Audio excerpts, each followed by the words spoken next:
Assalamualaikum warahmatullahi wabarakatuh. Jumpa lagi dengan Bunda Ronte.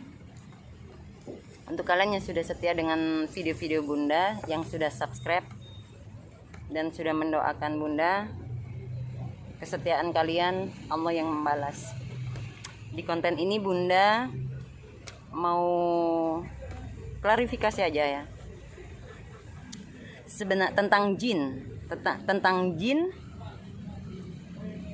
Kenapa bisa masuk ke tubuh manusia?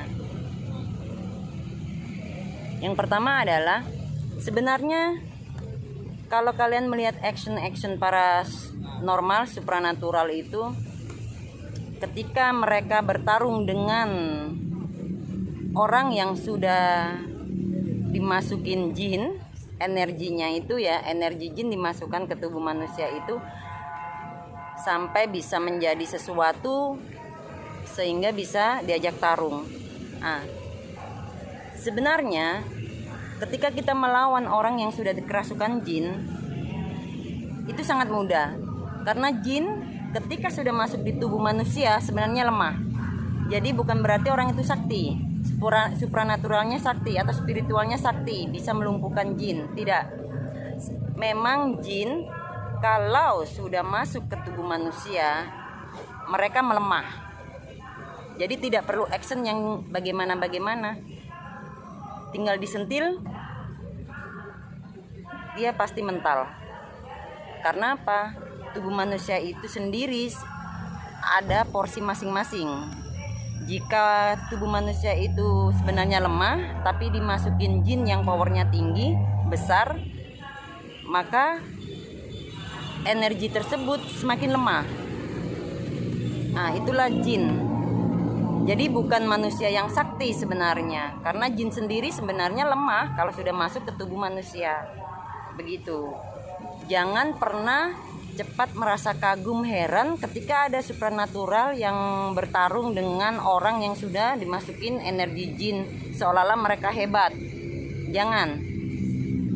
Karena sesungguhnya jin sendiri kalau tidak dipaksa, kalau tidak dipancing, mereka seperti manusia. Jangan diganggu, jangan dipaksakan gitu. Jangan dipaksain harus action gitu. Kalau mereka menunjukkan eksistensinya, ya memang rezeki kita, kebetulan saja tertangkap kamera atau memang eksistensi dengan interaksi dia bisa menggerakkan benda. Sesungguhnya jin apapun tidak bisa menyentuh benda, menyentuh tubuh manusia. Benda bisa bergerak karena dari energi jin itu sendiri, dan tidak semua jin bisa menggerakkan benda, dan tidak semua jin bisa towel manusia atau bisa menyentuh tubuh manusia, karena jin sama seperti manusia, ada levelnya power itu. Kalau jin itu powernya lemah, maka dia tidak bisa menggerakkan benda. Tapi kalau jin itu energinya besar, dia bisa menggerakkan benda atau menjatuhkan benda. Karena tidak ada satu jin yang bisa menyentuh tubuh manusia atau menyentuh benda, hanya energinya. Begitu. Kalau kalian lihat postingan orang-orang yang bertarung seolah-olah orang itu sakti, hebat, sebenarnya enggak, karena jin sendiri sudah lemah kalau sudah masuk di tubuh manusia. Perlu kalian ketahui gitu. Pesan Bunda, jangan terlalu gampang heran.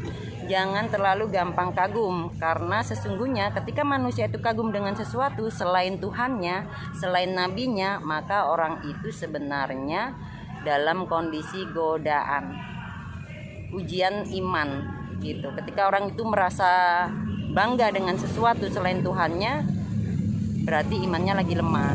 Tapi kalau hanya suka melihat, mengagumi tapi tidak berlebihan, itu wajar ya gitu. Karena keimanan manusia itu terlihat ketika terlalu kagum dengan sesuatu yang belum pasti, atau melihat supranatural yang bisa mengalahkan jin gitu. Sebenarnya jin itu sendiri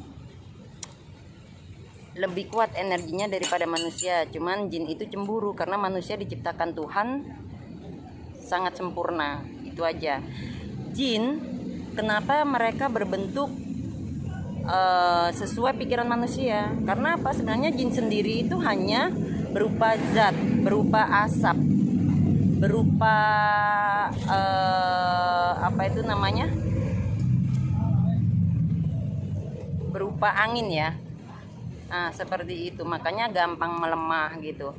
Tapi ada juga jin yang ilmunya tinggi, walaupun kita bacakan ayat-ayat, walaupun kita bacakan kasih tunjuk, kalau orang Kristen kasih apa ini, salib, kitabnya gitu, jin itu sendiri nggak akan mundur gitu, karena sebelum manusia kan diciptakan iblis, jin, baru manusia. Nah, disitulah. Dan jin yang ilmunya tinggi bisa merekam apa yang ada dalam pikiran manusia itu. Contoh, kalau kalian ketakutan, di situ sebenarnya tidak ada apa-apa, tapi kalian sudah ketakutan, di situ ada bayangan kuntilanak, maka berproseslah pikiran kalian di situ, terbentuklah pandangan kalian bahwa di situ kuntilanak. Sebenarnya itu bukan kuntilanak gitu. Nah, ini tentang jin ya. Jika kalian belum jelas atau memang ada yang salah dalam perkataan Bunda, silakan komen di bawah. Mungkin cukup sekian penjelasan Bunda tentang jin ya. Jin yang sudah masuk di raga manusia, apakah benar itu melemah? Begitu. Kembali lagi Bunda jelaskan, memang ada jin yang berilmu tinggi. Contoh kayak genderuwo. Genderuwo itu kenapa bisa menyerupai manusia, sosok manusia gitu? Karena apa? Genderuwo itu memang energinya besar. Dia berilmu tinggi gitu. Seperti kuntilanak. Kuntilanak ada putih, ada merah. Yang powernya atau energinya lebih besar adalah kuntilanak merah, makanya lebih kejam. Kuntilanak putih ini anak buahnya kuntilanak merah. Nah, kenapa bisa menjadi kuntilanak merah? Karena apa? Dia butuh darah.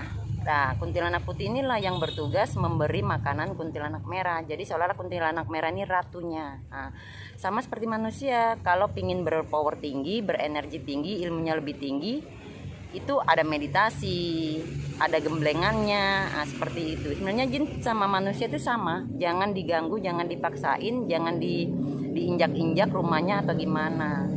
Memang ada jin yang kurang ajar, sama manusia juga ada yang kurang ajar. Jin ada yang sopan, sama manusia ada yang sopan. Nah, intinya begitu. Bedanya buruk rupa. Kalau jin ya dibentuk apapun tetap jelek karena jin gitu.